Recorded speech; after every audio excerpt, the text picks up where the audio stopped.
మీ business ఏదైనా మీ ఊర్లో promotion చేయాలంటే అది సుమన్ టీవీతోనే సాధ్యం. ఇప్పుడే సంప్రదించండి. ఇప్పుడు వచ్చేదంతా క్రికెట్ సీజన్. క్రికెట్ లవర్స్ అందరికీ కూడా ఇదొక పెద్ద పండగ లాంటిది. ప్రస్తుతం ఛాంపియన్స్ ట్రోఫీ అవుతుంది. మరొక కొన్ని రోజుల్లో ఐపీఎల్ కూడా రానుంది. అయితే ఈ సందర్భంగా క్రికెట్ లవర్స్ అందరూ కూడా మ్యాచ్‌లు చూడటానికి ఇంట్రెస్ట్ చూస్తారు. ఏ టీమ్ గెలుస్తుంది? ఏ టీమ్ ఓడిపోతుందని ఆసక్తిగా ఉంటుంది. ఇదే ఆసక్తిని కొంతమంది క్యాష్ చేసుకునే విధంగా కొంతమంది క్రికెట్ బుకీలు కూడా ఇందులో ఇన్వాల్వ్ అవ్వటం. ఎవరైతే ఉంటారో వాళ్ళందరిని క్రికెట్ లవర్స్‌ని ఈ ఏదైతే క్రికెట్ బుకీ యాప్స్‌లోకి దింపడం, వారి చేత అప్పులు చేపించడం. సో, ఇవన్నీ కూడా జరుగుతా ఉంటాయి. దీనికి సంబంధించి ఇప్పటికే పోలీస్ వ్యవస్థ కూడా దీని మీద సమగ్రంగా దర్యాప్తు చేస్తుంది, పని చేస్తా ఉంది. అయితే ఈ క్రికెట్ బుకీలు నమ్మటం, వాటిలో డబ్బులు పెట్టడం, పూర్తిగా మోసపోవటం, తర్వాత చనిపోవటం జరుగుతుంది. సో, ఈ క్రికెట్ సీజన్‌కి సంబంధించి క్రికెట్ బుకీలు అయితే ఈ మధ్య కాలంలో మనం చూడొచ్చు యూట్యూబర్లు సైతం ఎవరైతే ఉన్నారో కొంతమంది ఫేమస్ యూట్యూబర్లు సైతం ఈ క్రికెట్ బెట్టింగ్ యాప్స్‌ని ప్రమోట్ చేస్తా ఉన్నారు. దీనికి సంబంధించి ఈ వచ్చే క్రికెట్ సీజన్‌ని క్రికెట్ బుకీల నుంచి క్రికెట్ లవర్స్‌ని ఏ విధంగా ప్రొటెక్ట్ చేస్తారనేది తెలుసుకోబోయే ప్రయత్నం చేద్దాం. విశాఖపట్నం కమిషనర్ ఆఫ్ పోలీస్ మన దగ్గర ఉన్నారు. సార్ చెప్పండి. సో, ఇప్పుడు వచ్చేదంతా కూడా క్రికెట్ సీజన్. మరొక 2 నెలల వరకు కూడా 2, 3 నెలల వరకు ఈ క్రికెట్ సీజన్ పూర్తిగా ఉంటుంది. క్రికెట్ లవర్స్ అందరూ కూడా క్రికెట్‌ని ఇష్టపడతారు. సో, దీన్ని ఆసరాగా తీసుకొని కొంతమంది బుకీల రంగంలోకి దిగుతా ఉంటారు. దీన్ని ఏ విధంగా మనం చూడొచ్చండి? రీసెంట్‌గా వైజాగ్ నగరంలో 2 కేసులు మేము బుక్ చేశాము. ఒక కేసులో 12 మంది, ఇంకొక కేసులో 2 అరెస్ట్ చేశాము.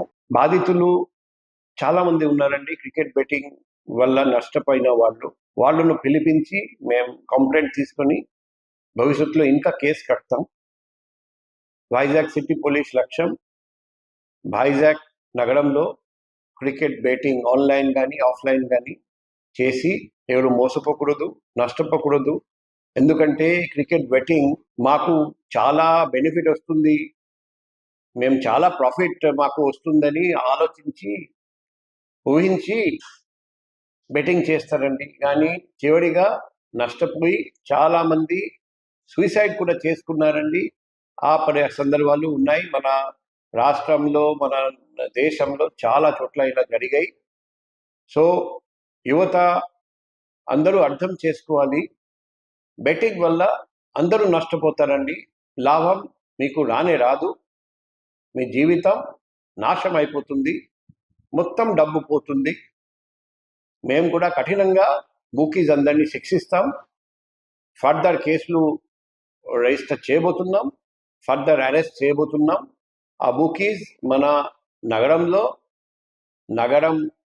కాకుండా వేరే జిల్లాలో, వేరే రాష్ట్రంలో ఎక్కడ ఉన్నా పట్టుకొస్తాం.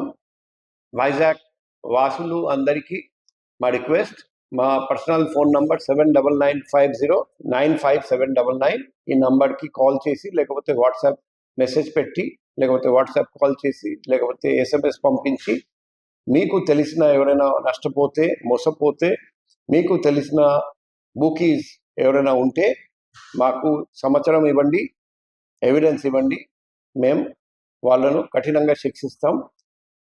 మరొకసారి అందరికీ రిక్వెస్ట్ చేస్తున్నాం, ఎవరు బెట్టింగ్ ఆన్లైన్ కానీ ఆఫ్లైన్ కానీ క్రికెట్ బెట్టింగ్ కానీ ప్రమోట్ చేయొద్దు, పబ్లిసైజ్ చేయొద్దు.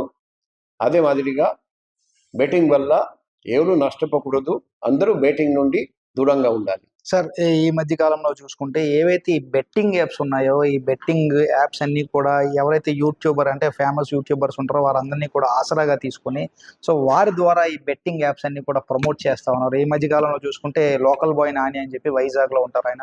సో ఆయన ఒక బెట్టింగ్ యాప్ని ప్రమోట్ చేయడం, దీన్ని తెలంగాణ ఆర్టీసీ ఎండి సజ్జనార్ గారు కూడా దాన్ని చూడటం, దాని మీద ఆయన ఒక ట్వీట్ కూడా చేశారు. ఇటువంటి పనులు చేయకూడదు యూట్యూబర్స్ ఎవరు కూడా అంటూ ట్వీట్ చేశారు. వైజాగ్ని కూడా ట్యాగ్ చేశారు. వైజాగ్ కమిషనర్తో పాటు డీజీపీని కూడా ట్యాగ్ చేశారు, ట్వీట్ చేశారు సార్. సో దీన్ని ఎట్లా చూస్తారు?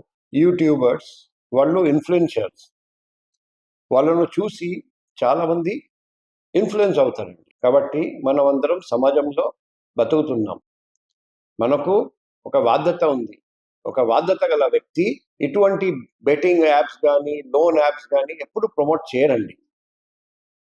కొంత డబ్బు నాకు వస్తుంది, నాకు ప్రాఫిట్ వస్తుంది, ఆ బెట్టింగ్ యాప్ కంపెనీ మాకు డబ్బు ఇస్తారు, ఆ మాట గుర్తు పెట్టుకొని ఆశతో ఎవరైనా ఇటువంటి బెట్టింగ్ యాప్ ప్రమోట్ చేస్తే అది చాలా దురదృష్టకరము.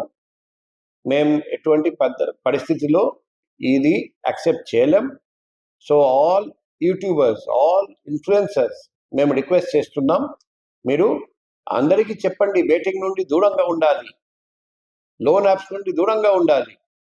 పబ్లిక్కి ఎలా చేస్తే మేలు జరుగుతుంది దాని గురించి మాట్లాడండి. పబ్లిక్ ఎలా చేస్తే పబ్లిక్కి నష్టం జరుగుతుంది, మీకు లాభం వస్తుంది, అటువంటి పనులు దయచేసి చేయకండి. మేం అవసరం ఉంటే యాక్షన్ కూడా తీసుకోవాల్సి వస్తుంది, మేము యాక్షన్ కూడా తీసుకుంటాం. కానీ ఎటువంటి పరిస్థితుల్లో ఎటువంటి యాప్స్ ప్రమోట్ చేయడం మేము యాక్సెప్ట్ చేయం. సార్, ఈ మనం లాస్ట్ టైం చూసుకున్నట్టయితే రమ్మీ సర్కిల్ అనే ఒక యాప్ ఉండేది, ప్లేయింగ్ కార్డ్స్ యాప్. దాన్ని మన ఏపీలో ఓవరాల్గా బ్యాన్ చేశారు. సో అట్లా ఇటువంటి బెట్టింగ్ యాప్స్ని మన విశాఖపట్నంలో కావచ్చు, ఏపీలో కావచ్చు బ్యాన్ చేసే అవకాశాలు ఏమైనా ఉన్నాయంటారు? ఇప్పుడు బ్యాన్ చేయడం మాత్రం పాలసీ డిసిషన్, అది గవర్నమెంట్ లెవెల్లో చేయాలి. బ్యాన్ చేయడానికి పవర్స్ కమిషనర్ పోలీస్కి ఉండదు. కానీ మన అందరికీ తెలుసు, reserve bank of India online apps, loan apps గురించి ఆల్రెడీ అడ్వైజరీ సర్క్యులేట్ చేశారండి. మన గవర్నమెంట్ ఆఫ్ ఇండియా, మన స్టేట్ గవర్నమెంట్ కూడా రెగ్యులర్గా అడ్వైజరీస్ ఇష్యూ చేస్తున్నారండి. సో డిపార్ట్మెంట్ ఆఫ్ టెలికమ్యూనికేషన్స్ వాళ్ళు కూడా చర్య తీసుకుంటున్నారండి. సో మా దృష్టికి వస్తే ఖచ్చితంగా మేము గవర్నమెంట్ దృష్టికి తీసుకెళ్తాం. గవర్నమెంట్ తరఫున తగిన చర్య తీసుకోవడం జరుగుతుంది. ఇప్పుడు ఎవరైతే ఈ లోకల్ బాయ్ ఇన్ఫ్లుయెన్సర్ ఎవరైతే ఉన్నారో, లోకల్ బాయ్ నాని, తను ఈరోజు బెట్టింగ్ యాప్ని ప్రమోట్ చేశారు. So RTC, Telangana RTC Sajjanar కూడా ట్వీట్ చేశారు. సో దీనికి సంబంధించి ఎవరైతే ఈ లోకల్ బాయ్ నాని అన్న ఆయన ఉన్నారో, ఆయనతో మాట్లాడే ప్రయత్నం ఏమైనా చేస్తున్నారా? ఆయనకి ఏమైనా ఇట్లా చేయకూడదు బాబు అని చెప్పే అవకాశాలు ఏమైనా ఉన్నాయంటారు, లేకపోతే యాక్షన్ తీసుకునే అవకాశాలు ఏమైనా ఉన్నాయంటారు? ఇప్పుడు మా దృష్టికి వచ్చింది, మేము వెరిఫై చేసి ఈ ఇష్యూలో కూడా తగిన చర్య తీసుకుంటాం. రైట్. ఇది ప్రస్తుత పరిస్థితి. ఏదేమైనప్పటికీ కూడా ఎవరైతే క్రికెట్ లవర్స్ ఉన్నారో, క్రికెట్ లవర్స్ ఏది కష్టపడకుండా ఏ ఒక్క రూపాయి కూడా సింపుల్గా రాదు, ఈ బెట్టింగ్ యాప్స్ని నమ్మి మీ జీవితాన్ని నాశనం చేసుకోవద్దు. ఎవరైతే ఇన్ఫ్లుయెన్సర్స్ ఉంటారో, యూట్యూబ్ ఇన్ఫ్లుయెన్సర్ ఎవరైతే ఉన్నారో, మీరు మంచిని ప్రమోట్ చేయండి. అంతేగాని ఇటువంటి బెట్టింగ్ యాప్స్ని కనుక ప్రమోట్ చేస్తే మేము సీరియస్గా యాక్షన్ తీసుకుంటాం, తర్వాత మీరు ఇబ్బంది పడతారు. సో అటువంటి విధంగా మీరు ముందుకు వెళ్ళొద్దు. ఎందుకంటే మీరు ఒక ఇన్ఫ్లుయెన్సర్స్ అన్నప్పుడు అందరూ మీ నుంచి మంచి రావాలని కోరుకుంటారు, మంచి మీరు కూడా ఇవ్వాలి. అంతేగాని ఇటువంటి బెట్టింగ్ యాప్స్ మీరు ప్రమోట్ చేయడం వల్ల అది ఎంతవరకు కరెక్ట్ కాదు. ఈ విషయంలో మేము సమగ్ర దర్యాప్తు జరిపి, ఏదైతే లోకల్ బాయ్ నాని ఉన్నాడో ఈ విషయం ఇప్పుడే మా దృష్టికి వచ్చింది, దీనిపై సమగ్ర దర్యాప్తు జరిపి విచారణ చేస్తామంటూ కూడా సిపి చెప్తున్నారు. ఏదేమైనప్పుడు కూడా బెట్టింగ్ యాప్లకి ప్రజలందరూ కూడా దూరంగా ఉండాలని అందరితో పాటు మనం కూడా కోరుకుందాం. కెమెరా పర్సన్ రమణతో చందు, సుమన్ టీవీ, విశాఖపట్నం.